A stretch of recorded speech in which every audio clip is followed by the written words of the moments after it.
ಥರ ಸಂಗತಿಗಳು. ಅವ್ರು ನಮ್ಮಿಂದ ಏನು ಎಕ್ಸ್ಪೆಕ್ಟ್ ಮಾಡೋದಿಲ್ಲ. ಅವರು ನಾವು ಕೊಡೋ ಗಿಫ್ಟ್ಸ್ ಆಗಲಿ ಅಥವಾ ಕಾಸಾಗಲಿ ಇದೆಲ್ಲ ಅವ್ರಿಗೆ ಮ್ಯಾಟ್ರ್ ಆಗೋದಿಲ್ಲ. ನಾವು ಅವ್ರ ಜೊತೆ ಸ್ಪೆಂಡ್ ಮಾಡೋ ಟೈಮ್ ಏನಿದೆಯಲ್ಲ ಅದು ಅವ್ರಿಗೆ ತುಂಬ ಪ್ರೆಷಿಯಸ್.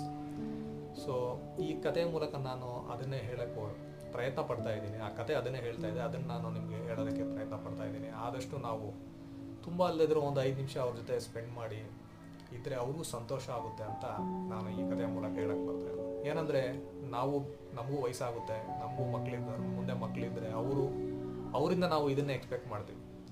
ಸೊ ನಾವು ಸಹ ಆದಷ್ಟು ನಮ್ಮ ಸಮಯವನ್ನು ನಮ್ಮ ಪೋಷಕರಿಗೆ ನೀಡಿದ್ರೆ ನಮ್ಮ ಮುಪ್ಪಿನ ಸಮಯದಲ್ಲಿ ನಮ್ಮ ಮಕ್ಕಳು ಸಹ ನಮಗೋಸ್ಕರ ಸ್ವಲ್ಪ ಸಮಯನ ನೀಡಬಹುದು ಅನ್ನೋದು ನನ್ನ ನಂಬಿಕೆ.